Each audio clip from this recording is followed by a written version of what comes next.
So, hello, welcome. Today I'm going to talk about fate. I'm going to make fate sexy. Ah, I'll talk also about free will and also about astrology and pull them all together. Because of course the astrology chart is writ. It's in the stars. It's the story or the collection of stories about us that we are born with. As Wordsworth the poet said, we come trailing clouds of glory. Yeah. I mean, these days we're just the result of our genes and our childhood. Yeah, we're an effect. We're just an effect, even a statistical effect. And it's like, no, we're a cause. We have this fire in us. And fate is more like that fire. Yeah, we think of fate as a dead thing um, that kills everything, and that's just for primitive people. But actually, it's not like that. Fate is a living thing. For the Greeks, it was the three Moirai who measured and cut the thread of your life. They'd spin it and measure it and cut it. Yeah? And you had the three Norns in Norse mythology as well. So they're realistic about it. Yeah, actually, life's got this fated element, but that's where the connection to something huge and big and inspirational lies. Okay, what we've done is we've pulled them apart. We've gone, of course, we've got free will. Now, I have my self respect. I have complete choice about how I live my life, and nobody's going to tell me what to do, sort of thing. Yeah? And then unconsciously, fate creeps in. You can't just get rid of part of existence without it coming back at you. So, what do? We have science. Science lays down these immutable laws as to how the universe works. And in the extreme end, if you like, of materialist reductionism, we are just a bunch of chemicals living according to these immutable laws. Now, if that isn't fate, I don't know what is. Yeah, we ultimately have no choice. We just consciousness in a way is an illusion, an epiphenomenon of matter, and we just live according to these laws of chemistry and physics, etc., etc. So you can see the extremes we've gone to with this absolute lone kind of warrior with no one's telling me anything and I will carve out my place and create my destiny.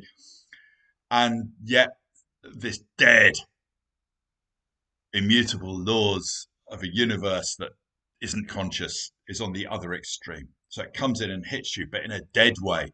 When something comes in unconscious, it comes in demonic form. So we demonize the universe by saying it's just dead matter.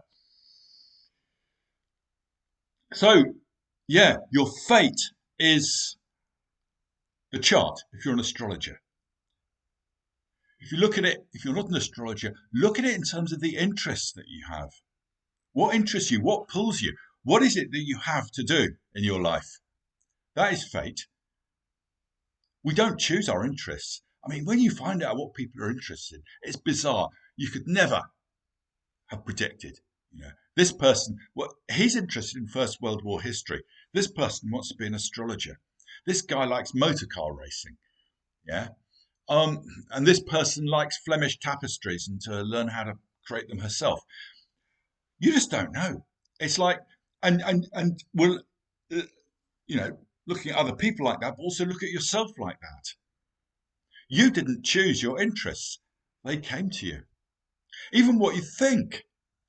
It's like thoughts drift in. You didn't decide to think something; it came into your head, probably because you were feeling something. And thoughts are like the froth on the ocean of that. They spit out verbal equivalents. And what we're feeling, we don't choose what's passing through there. This because we're in the ocean. It has these currents passing through us. This ocean that connects us to everything. We're part of everything. And it's beautiful. And fate has more of the sense of connecting us to everything. So yeah, your interests are fated, even though they are by definition the things that you love to do. You didn't choose them. So where is free will in this? Well, this is particularly, it's an astrology video or podcast or whatever you want to call it. Um, where is free will in the chart? Well, it's not there in the chart. Yeah, the chart, if you like, the planets are like they're all different gods. I don't know why astrologers don't just say, well, yeah, they're gods. A lot of them don't. They have planets and principles and all the rest of it. Actually, and it gets disembodied. They're living gods that we can experience physically. Here's Mars in his armor. Yeah, here's Venus in her beauty and her relatedness.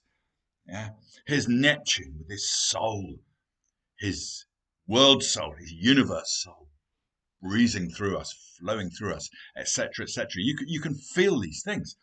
So the chart is all these gods with their different calls being shaped by the signs they're in. We have choices within that. And I'd see free will in this context as essentially a moral thing. Morality is not a fashionable word at all. It is certainly not sexy. But morality is essentially about choice. What are you going to live by? Both in terms of what you do and in terms of how you are within yourself. You know, when Mars square Pluto in your chart shows up and you're sitting there feeling completely disempowered because someone's criticizing you, well, then you have a choice. You can sit there and just feel completely flattened, like they must be right. Yeah, that's how you feel. Or you can rise up and claim what's true, because the truth is where power is. It's not necessarily a noisy thing, but you claim what's true in yourself. Well, look, this is how I feel. This is my response. Let's be equal on this one. Don't let them have it. It might be a lifetime with Mars square Pluto. Because when you feel disempowered, it's like, well, it's just not there. The words just aren't there. You just cannot do it. You can see I'm being flattened here, and somehow you can't do it. But then one day you rise up. A bit like the words of Mary Oliver's poem, The Journey. Read that. One day you finally knew what you had to do, and you began. Claim this thing that only you can claim. Only you can save your life. So